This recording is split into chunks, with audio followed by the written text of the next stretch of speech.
मेरा क्वेश्चन ये था बेसिकली कि मेरे पे एक बिज़नेस आइडिया है, रीसेलिंग जिसे कहते हैं, तो उसी को मुझे डिस्कस करना था आपके साथ। मेरा फ्रेंड और मैं कर रहे हैं ये, एक लेवल पे तो आ चुके हैं लेकिन उसको हम ग्रो नहीं कर पा रहे हैं आगे।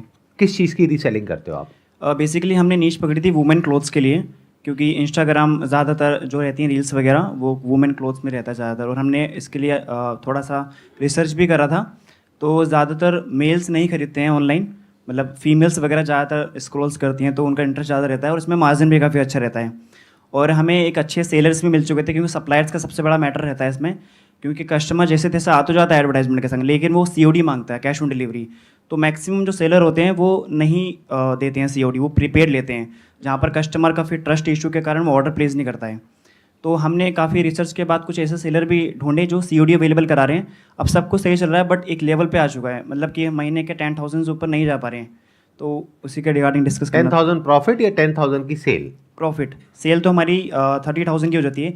बेसिकली स्टार्टिंग में हमने मार्जिन ज़्यादा रख लिया था, बट ऑर्डर जो प्लेस हो रहे थे वो काफ़ी कम हो रहे थे देन, फिर हमने अपने मार्जिन को कम कर लिया। किस तरह के क्लोथ्स होते हैं आपके उसमें जो आप sell इसमें करते हम हैं? नॉर्मली जैसे कि कैजुअल हो गए, और ये डिपेंड करता है सीजन वाइज भी। जैसे अभी होली आ रही है तो हमने वाइट कपड़ों को ज़्यादा प्रेफरेंस पर रखा है, क्योंकि होली आती है तो उसके अकॉर्डिंगली तो वो डिपेंड करता है। तो आप ऐड भी उसके हिसाब से चेंज करते रहते जी हैं? बिल्कुल। उसमें ऐड वगैरह में हम सबसे हाईलाइट यही करते हैं कि हम कैश ऑन डिलीवरी दे रहे हैं, मतलब जो मेनली जो चीज़ें रहती हैं जिससे कि कस्टमर अट्रैक्ट हो गए ऑर्डर प्लेस कर दे। ऑर्डर आने के बाद काफ़ी कस्टमर को ये इशू रहता है कि रिटर्न कर दो, तो सप्लायर भी डिपेंड करते हैं कि वो रिटर्न पॉलिसी दे रहे हैं या फिर रिप्लेसमेंट पॉलिसी दे रहे हैं, उसके अकॉर्डिंग। काफ़ी बार कस्टमर कहते हैं कि हमें एक्सचेंज करना है, रिटर्न नहीं करना है, बट सप्लायर के पास होता नहीं है, तो एक ये भी इशू आ जाता है। तो मतलब इस प्रकार के काफ़ी इशू आते हैं। तो मुझे वही क्वेश्चन था, इसको हम ग्रो कैसे कर सकते हैं, या फिर इसका कोई विज़न है भी या नहीं है। तो आप ड्रॉप शिपिंग के थ्रू कर रहे हो क्या इसको? नहीं, ड्रॉप शिपिंग बेसिकली हमने अभी तो कोई वेबसाइट वगैरह नहीं क्रिएट करी है, क्रिएट कर रहे हैं, मतलब अभी वर्किंग है उस पर। हमने स्टार्टिंग में ये सोचा है कि जितना कम हम कर सके उतना सही है। जैसे कि फॉर एग्जांपल हमारा क्या रहता है कि हमने बेस्ट क्लोथ ढूंढ लिए, मान लीजिए 199 में। उसके बाद हमने इंस्टाग्राम पर पोस्ट डाली, और जो बेस्ट पोस्ट हमें लगती है, मतलब हमारे फॉलोवर्स भी हैं इंस्टाग्राम पर 200 तो स्टोरी डालते हैं, तो स्टोरी के अकॉर्डिंग हम बहुत सारे आउटलेट डाल देते हैं जिस पे ज़्यादा लाइक आते हैं, उसी के ऊपर हम ऐड चला देते हैं। तो उसके अकॉर्डिंगली हमारे पे ऑर्डर आ देते हैं व्हाट्सअप वगैरह पर, हम नंबर वहाँ मेंशन करते हैं अपना, कॉल्स भी आती हैं काफ़ी। तो एक ये भी है कि हम कन्विंस नहीं कर पाते उनको, वो पूछते हैं कि आप मैन्युफैक्चरर हैं या सेलर हैं, आपकी शॉप कहाँ पर है, तो वहाँ पर थोड़ा सा हमें इशू क्रिएट रहता है। आप ये काम कब से कर रहे हैं? अभी 6 महीने ही हुए हैं बेसिकली। दूसरी चीज़ ये है कि हमने सोचा कि ऑनलाइन बिजनेस तो काफ़ी सारे हैं, ज़्यादातर यूट्यूबर वगैरह, तो हमने ये रीसेलिंग का ज़्यादा अच्छा लगा हमें। इसमें सबसे अच्छी चीज़ क्या है कि हमारे पे स्टॉक नहीं रखना, हमें कुछ वेयर हाउस नहीं है कुछ, बस हमें बेस्ट प्रोडक्ट चूज़ करके उसका एडवर्टाइजमेंट चलाना है, और कम से कम मार्जिन अपने रखना है, जिससे कि कस्टमर को भी ज़्यादा इशू ना रहे। आप कहीं से माल खरीद करके नहीं बेच रहे हैं, आप ये कह रहे हैं कि कोई सेलर है जो उस प्रोडक्ट को भेज रहा है कस्टमर के पास में और सीओडी भी वही दे रहा है। बिल्कुल। तो ऐसा कौन सेलर है, क्योंकि ये तो ड्रॉप शिपिंग बिजनेस मॉडल में होता है, यूजुअली सेलर्स ऐसा नहीं करते हैं। तो that is my question to you कि do you have a seller जिसकी अपनी मैन्युफैक्चरिंग है, या होलसेलर है, रिटेलर है? कौन है ये सेलर? मैं यूट्यूब पर एक वीडियो देख रहा था इस रिसर्च के दौरान, तो वहाँ पर हमें बहुत सारे सेलर भी मिले, जिसमें कि 10 सेलर हैं टोटल, और इसमें से 5 सीओडी प्रोवाइड कर रहे हैं। जैसे और ये आपको कहाँ से मिले? मार्केट प्लेसेस से मिले? मार्केट प्लेस से मिल गया, यूट्यूब से मिल गया, फेसबुक वगैरह पर ग्रुप होते हैं वहाँ से मिल गया। Got it. तो अब आप क्या कर रहे हो, आप बेसिकली जो इन मार्केट प्लेसेस पे ऑलरेडी सेलर्स हैं उनको आपने कांटेक्ट किया, और उनको कांटेक्ट करके उनमें से कोई एक सेलर है वो एग्री कर गए इस बिजनेस मॉडल के लिए, जिसमें आप क्या कर रहे हो, आप लीड्स लेकर के आ रहे हो through advertising on Instagram and Facebook. वहां से आपके पास में लीड्स आती हैं, जब वो बोलते हैं हाँ हमको परचेज करना है, तो वो आप लीड एज इट इज उनको फॉरवर्ड कर देते हो। तो क्या इसमें एक बहुत बड़ा फ्लॉ आपको नजर नहीं आ रहा है कि जब दोबारा फ्यूचर में उस कस्टमर को कुछ परचेज करना होगा तो वो डायरेक्टली उनके पास जाएगा ना? नहीं, लेकिन वो सेलर अपने को इन्फॉर्मेशन देते नहीं है ना उनको। सेलर ने प्रोवाइड नहीं करी, लेकिन सेलर के पास में तो कस्टमर की इन्फॉर्मेशन आ गई। हाँ, वो आ गई, एड्रेस वगैरह कस्टमर वगैरह। हाँ, वो तो आ गई। हाँ जी। अगर दिवाली पे वो जो सेलर है हाँ, वो हाँ, अपना हाँ। ग्रीटिंग कार्ड उनको भेजे, ये मेरा ऑनलाइन स्टोर है, यहाँ पे मेरी ये कलेक्शन है, अगर आप ये कूपन कोड यूज करते हैं तो आपको 200 रुपए का डिस्काउंट मिलेगा। बिल्कुल बिल्कुल। तो वो करने से उनको कौन रोक रहा है? हाँ, वो भी है। तो ये एक बहुत बड़ा फ्लॉ है इस बिजनेस मॉडल में, आप ध्यान से समझिए। देखो, बिजनेस दो तरीके से होता है। एक है कि हमने एक बिजनेस को शुरू किया with a short term vision, कि हमने ऐड चलाई, वहां से कस्टमर आया, उस पे हमको इतना प्रॉफिट मिल गया, but that is not business, that is sales. दोनों में फर्क को ध्यान से समझो। बिजनेस क्या होता है कि एक कस्टमर आपके पास में आया, जिसको एक्वायर करने में आपने कुछ पैसा इन्वेस्ट किया एडवर्टाइजिंग में या किसी भी तरीके से उस कस्टमर को अपने तक लाने में, कन्वर्ट करने में। उसके बाद में वो कस्टमर बार बार आपके पास में आया, प्लस आपको वर्ड ऑफ माउथ मिला, यानी कि उस कस्टमर ने औरों को भी रिकमेंड किया। अगर ये दो चीजें हैं, यानी repeat business plus word of mouth, तो बिजनेस लंबा चलने वाला है, नहीं तो बिजनेस फेल होने वाला है। आपने एक तरीके से R&D कर ली, एक टेस्ट कर लिया अपने बिजनेस मॉडल को, आपको यह समझ आ गया कि आप एडवर्टाइजिंग करके इतनी सेल्स जनरेट कर सकते हैं। जैसे आप कह रहे हैं कि 30,000 रुपए महीने की हम सेल करते हैं, 10,000 का प्रॉफिट होता है, तो एड में आप कितना पैसा लगाते हो? नहीं मतलब ये हर महीने का ऑन एन एवरेज 5,000 या 6,000। मतलब डेली का आपका जो बजट है वो 200 रुपए के आसपास है। बिल्कुल। 200 रुपए लगा के कितने लोग आते हैं आपके पास में? उसमें 20 आ जाते हैं, मतलब 20 लोग आ जाते हैं व्हाट्सएप पर, जिससे कि हम उनको कॉल करके कन्विंस करके हम 10 या 11 कर लेते हैं। 20 में से 10-11 कर लेते हैं? बिल्कुल, क्योंकि मतलब 50% की कन्वर्जन जी, रेशियो है। जी बिल्कुल। इतनी ज्यादा कैसे है? क्योंकि अमाउंट बहुत कम है वहाँ पर। कितना है अमाउंट? मतलब 199 रहता है हमारा मैक्सिमम, मतलब मिनिमम 150 भी चल जाता है, कभी कभी 149 भी चल जाता है। और इससे पहले हमने एक डील चलाई थी 99 में, तो कस्टमर के रिव्यूज़ काफ़ी अच्छे आते हैं, जिससे कि हम स्टोरीज वगैरह पे भी डाल सकते हैं उसको। 149 में आप ये सेल करते हैं, लेकिन अभी उस सेलर के थ्रू करते हैं, तो इसमें इतना मार्जिन कैसे आपको मिल रहा है? क्योंकि आपने 5-7 हज़ार रुपए तो ऐड में लगा दिया, प्लस वो जो सेलर है उसका भी अपना मार्जिन है, प्लस आपका भी मार्जिन है, प्लस COD है, प्लस रिटर्न है, तो एंड में हाथ में काट पीट करके कितना आता है महीने का? नहीं, स्टार्टिंग में वही है कि आपके पार्टनर भी आपके साथ में है? बिल्कुल। आप बताइए। एक्चुअली ये जो 30,000 है ये फिक्स नहीं है सर। अगर सेल 30,000 की ही नहीं हो रही है, मतलब कभी हो सकता है 25 की हो गई, कभी 20 की हो गई, हो सकता है कभी 35 की हो गई, तो इस केस में जो मंथली जो रेवेन्यू होता है, जैसे हमारा कभी 8,000 हो गया, कभी 10,000 हो गया, इसमें अभी हम ये नहीं प्रॉफिट के लिए नहीं कर रहे हैं, हमें भी ग्रो करना है, रीच चाहिए कस्टमर की, इसलिए काम कर रहे हैं। इसलिए प्रॉफिट अगर कम भी आ रहा है, 20 रुपये भी आ रहे हैं, 1 करोड़ रुपये भी, कोई दिक्कत नहीं है। ये एक नई बात आई ना, Yes. कि आप कह रहे हैं कि हो सकता है सेल 20,000 हो रही हो, हाँ, 25,000 हो रही हो, हो सकता है। 30,000 हो रही हो, बट आप कह रहे हो कि हम प्रॉफिट के लिए नहीं कर रहे हैं। बिल्कुल। पहले तो ये जो सोच है ये गलत है, नंबर 1, क्योंकि कभी भी बिजनेस को ऐसे मत करो कि मैं प्रॉफिट के लिए नहीं कर रहा। इवेंचुअली तो आपको प्रॉफिट चाहिए ही। यस, बट शुरुआत में सर इनिशियल स्टेज पर नहीं चाहिए ना। चाहिए, क्योंकि मैं उसके पीछे लॉजिक बता देता हूं। आपको शुरू में भी चाहिए, क्योंकि जब तक ये प्रॉफिट माइंडसेट आपका नहीं होगा तब तक वो बिजनेस सस्टेनेबल नहीं होगा ना। आप ऐड चलाओगे, उसमें पैसा लगा, वहां से अब जो लोग आपके पास में आ रहे हैं, तो पहले ऐड का खर्चा लगा, प्लस जो प्रोडक्ट दे रहे हो उसका खर्चा लगा, सारा काट पीट के, जो मेरे को आपकी बात से समझ आ रहा है, आप खुल के नहीं बोल रहे हो, लेकिन हाथ में कुछ नहीं आता है अभी। नहीं, हाँ यार, इतना नहीं आता है। ये है कि जितना खर्च हो रहा है उतना उससे उतना आ जाता है, प्लस थोड़ा कई बार जेब से भी लग जाता है। हाँ, ये बोल सकते हैं आप। तो ये बिजनेस मॉडल बेकार है। आप ध्यान से सुनो मेरी बात को, ध्यान से समझो। ये सुनने में अजीब लगेगा आप लोगों को।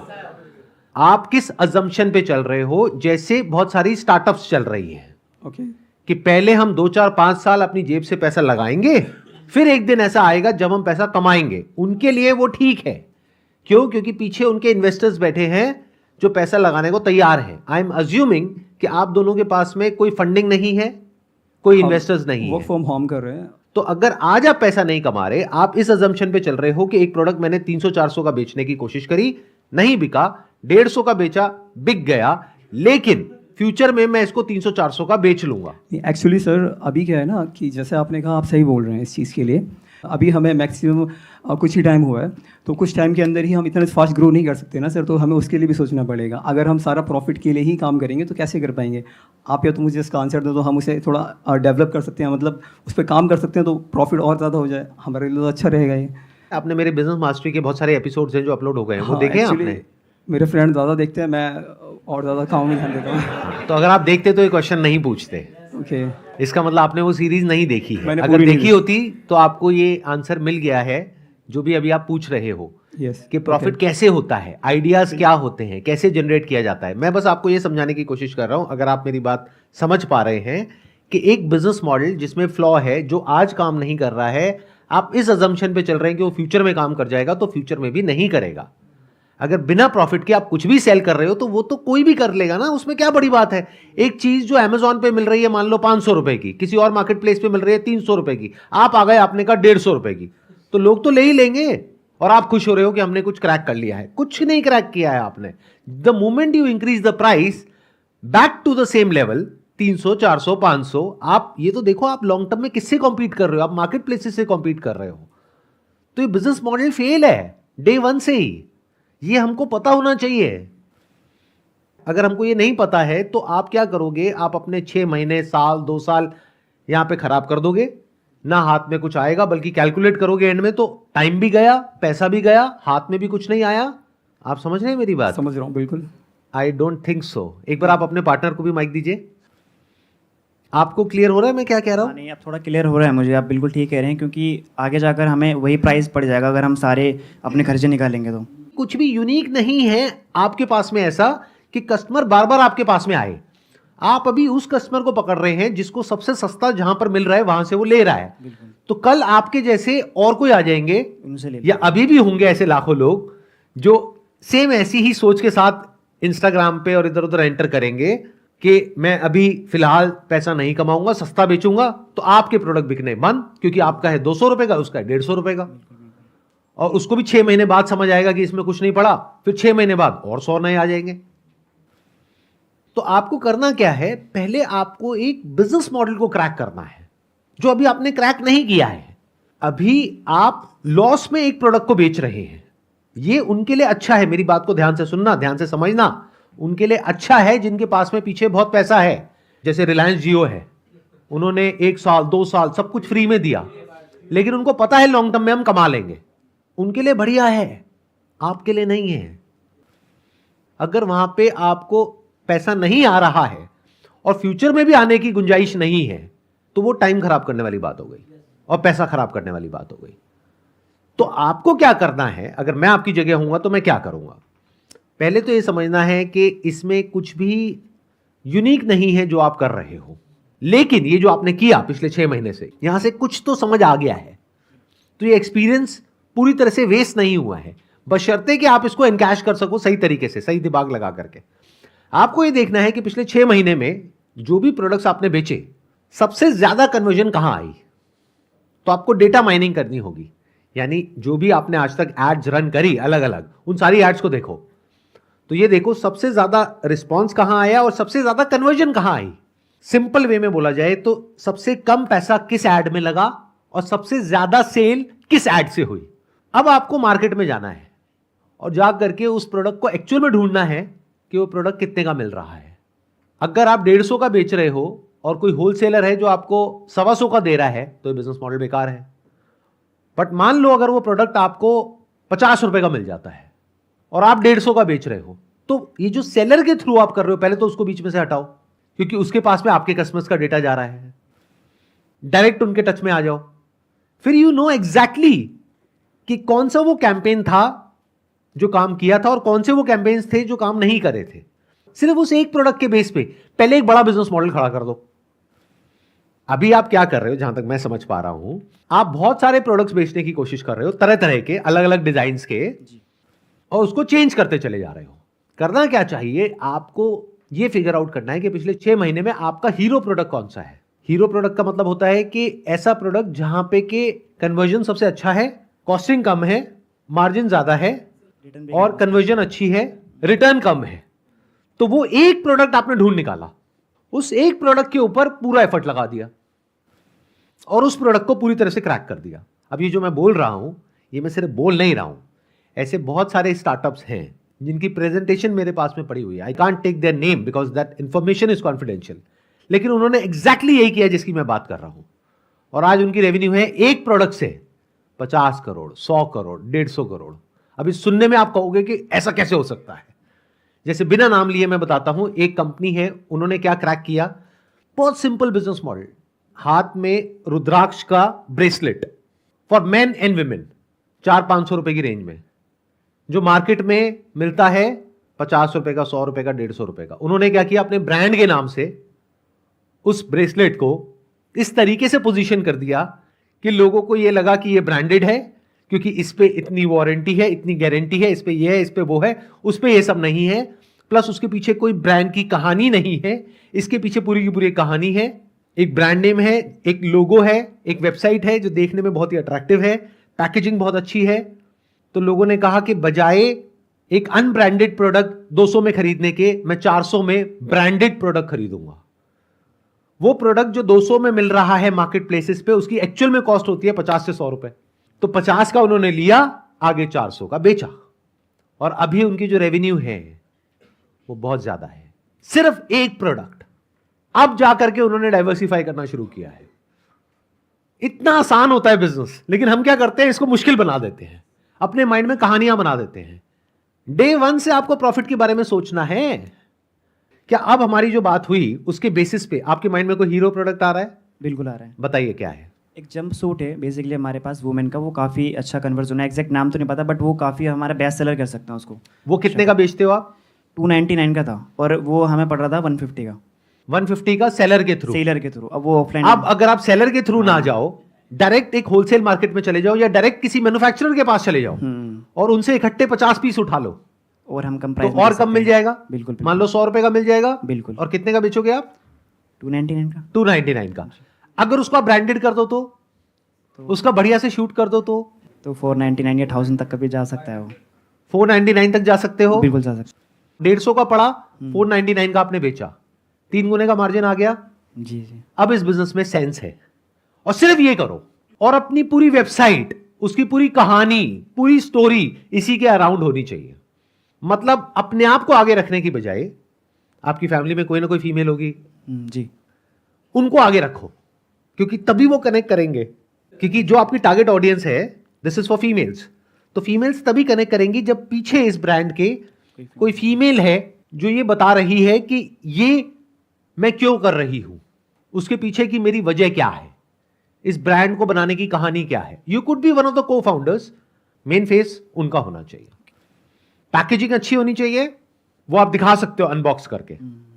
समझ रहे हो मैं क्या कहना चाह रहा हूं? अभी आप क्या कर रहे हो, जो सेलर है वो ऐसे ही कुछ भी पैक करके भेज रहा है, ज्यादा से ज्यादा आपने अपने स्टिकर प्रिंट करवा लिए, उसमें लगा दिए, बस खत्म आपके ब्रांड के। तो ये कोई ब्रांडेड प्रोडक्ट नहीं है। तो मैं क्या कह रहा हूं, इसको ब्रांडेड बनाओ ना, अच्छी सी पैकिंग करो। अब इसमें कॉस्ट नहीं लगती, दिमाग लगता है। बहुत सारी ऐसी मार्केट्स हैं जहां पे आपको बने बनाए बॉक्सेस मिल जाते हैं। मान लो पिंक कलर का कोई बहुत बढ़िया सा बॉक्स है जिसमें आप ये रख करके भेजोगे। अब वो जो बने बनाए बॉक्सेस होते हैं वो सस्ते पड़ते हैं और आप कम क्वांटिटी में भी ले सकते हो। उस पर स्क्रीन प्रिंटिंग कराओ अपनी, वो कम में भी हो जाती है, उसमें 1-2 रुपए का खर्चा आता है प्रिंटिंग का, प्लस 150 रुपए का प्रोडक्ट हो गया, क्वालिटी बढ़िया कर दो, और 499 का आपने बेचा। अब आपको पता है 399 में तो मैंने अनब्रांडेड भी बेच दिया, अब तो मैं प्रॉपर ब्रांडेड करके अपनी वेबसाइट बना के, स्टोर बना के ऑनलाइन फिर बेच रहा हूं। अब क्यों नहीं बिकेगा? प्लस इसके साथ में कुछ ऐसा ऐड कर दो जो और कोई ऑनलाइन ना कर रहा हो। फॉर एग्जाम्पल 6 मंथ्स वारंटी मिलती है लोगों को, लेकिन तब मिलती है जब वो 5000 का कोई प्रोडक्ट लेते हैं। जी जी। इसके साथ में कुछ कहानी जोड़ो, यानी कि स्किन सेफ मटेरियल अगर है तो, झूठ नहीं पीछे से पहले कंफर्म करो कि मटेरियल क्या यूज हो रहा है, कॉटन हो रहा है, ये हो रहा है, वो हो रहा है, स्किन सेफ है या नहीं है। तो अगर है तो वो लोगो लगाओ। अपनी जो भी आप फर्म है जिसमें ये काम कर रहे हो उसको ISO 9001 2015 सर्टिफाइड करा सकते हो, उसमें ज्यादा खर्चा नहीं आता है। आई होप आपको कुछ समझ आ रहा है मैं क्या कह रहा हूँ। मुझे तो आ रहा है, बिल्कुल आ रहा है? बिल्कुल बिल्कुल। क्या क्लैरिटी आई आपको ये डिस्कशन से? सबसे पहले तो यही है कि हमें मल्टीपल वेराइटीज़ में नहीं जाना है, एक स्पेशलाइज्ड बनना है जिससे कि कस्टमर को भी लगे कि प्रोडक्ट हर जगह मिल रहा है, लेकिन ये अलग से एक वेबसाइट है जो कि इसी प्रोडक्ट के बेस पर है, और ये एडवांटेजेस दे रहे हैं काफ़ी सारे, जैसे 6 मंथ वारंटी आपने बताई, प्लस अब उसमें फ्री भी कुछ जोड़ सकते हैं as a gift, first offer ये जो भी, और उसमें कस्टमर सपोर्ट रहेगा एक्स्ट्रा, तो कस्टमर को ट्रस्ट रहेगा, प्लस COD वगैरह भी हम देंगे, और उसके जो एडवांटेजेस है स्किन का आपने बताया, तो वो भी काफ़ी अच्छा इम्पैक्ट पड़ेगा कस्टमर पे। इसमें आप जो इन्फ्लुएंसर्स हैं उनसे भी टाई अप कर सकते हो, जो ज़्यादा बड़े लेवल के नहीं है, वो सस्ते में भी आपके प्रोडक्ट को प्रमोट कर देंगे। अब उसको अगर आप अपनी वेबसाइट पे दिखाओगे तो और ट्रस्ट बिल्ड होएगा। तो अब आप अगर पैसा खर्च भी रहे हो तो सोच समझ करके खर्च रहे हो, क्योंकि उसकी रिटर्न लॉन्ग टर्म में बहुत तकड़ी आने वाली है। एंड बी एब्सोल्युटली फोकस्ड अगले 1-2 साल के लिए, जब तक ये ब्रांड बहुत बड़ा नहीं हो जाता है। फिर डाइवर्सिफाई करने के बारे में सोचो। मतलब इस प्रोडक्ट को इस तरीके से पोजीशन करो कि ये पर्टिकुलर कैटेगरी का ये जो प्रोडक्ट है, इसमें we are an expert in this particular thing. अपना ब्रांड नेम भी कुछ ऐसा ही रखो जिससे कि इससे रिलेट हो सके। ये समझने की कोशिश करो कि ये अगर कोई फीमेल परचेज कर रही है तो क्यों कर रही है। Do you have an answer to this? क्यों करती है वो फीमेल उसको परचेज? यानी कि अच्छा दिखने के लिए, या कंफर्ट के लिए, या किस चीज के लिए परचेज करती है ये जो जंपसूट है आप जिसकी आप बात कर रहे हो? ये ज़्यादातर वैसे फैशनेबल होता है तो देखने के लिए करते हैं ज़्यादातर। अगर आप ये कह रहे हो और आपकी अजम्पशन है तो उसका कोई फायदा नहीं है, लेकिन अगर आप उन कस्टमर से बात कर सको जिन्होंने भी आपसे परचेज किया और उनसे पूछो कि आपने जो परचेज किया आपका एक्सपीरियंस कैसा रहा and what was the reason that you bought it, क्या रीजन था, तो हो सकता है आपको कुछ इनसाइट मिलेगी वहां से, समझ आएगा कि अच्छा इसलिए ये फीमेल्स परचेज कर रही हैं, कि पार्टी में पहनने के लिए कर रही हैं या डेली वियर में पहनने के लिए या घर में पहनने के लिए, तब आपको समझ आएगा। जैसे ही वो समझ आएगा फिर उससे रिलेटेड अपना वो ब्रांड नेम रखो। फॉर एग्जाम्पल फैशन, इसको आप ट्रेडमार्क करा सकते हो, उस पर टीएम लिखा होगा, वो 2 दिन में हो जाता है। तो फैशन टीएम, को फाउंडर कौन है, जो एक फीमेल है, आप कौन हो, आप भी को फाउंडर हो। इस तरीके से पूरी की पूरी एक वेबसाइट बन गई जहां पे कुछ थोड़ा बहुत इन्फ्लुएंसर्स हैं, उनकी भी रील्स डल गई। तो जैसे ही आपके स्टोर के प्रोडक्ट पेज पे कोई जाएगा और आगे स्क्रॉल करेगा तो वहां पे वो रील्स दिखेंगी। अगर ऐसी 2-3 भी दिख गई तो उनके माइंड में क्या आएगा कि मैं अकेली नहीं हूं, सभी ये यूज कर रहे हैं। और आपने कोई बहुत बड़ी इन्फ्लुएंसर को हायर नहीं किया, किसी छोटी इन्फ्लुएंसर को हायर किया जिसकी प्रेजेंटेशन स्किल्स अच्छी हैं, उनको 10,000 रुपए आपने दिया। ऐसे अगर आपने 3 इन्फ्लुएंसर से भी टाइप कर लिया, 30,000 रुपए की इन्वेस्टमेंट प्लस शॉपिफाई आपने स्टोर बनवाया प्लस थोड़ा सा आपने स्टॉक रखा अलग अलग कलर्स में, अलग अलग साइजेस में, तो आपकी इन्वेस्टमेंट बहुत ज्यादा नहीं हुई इस पूरे गेम में, लेकिन जो फ्यूचर में हो सकता है उसकी पॉसिबिलिटी बहुत बड़ी हो गई।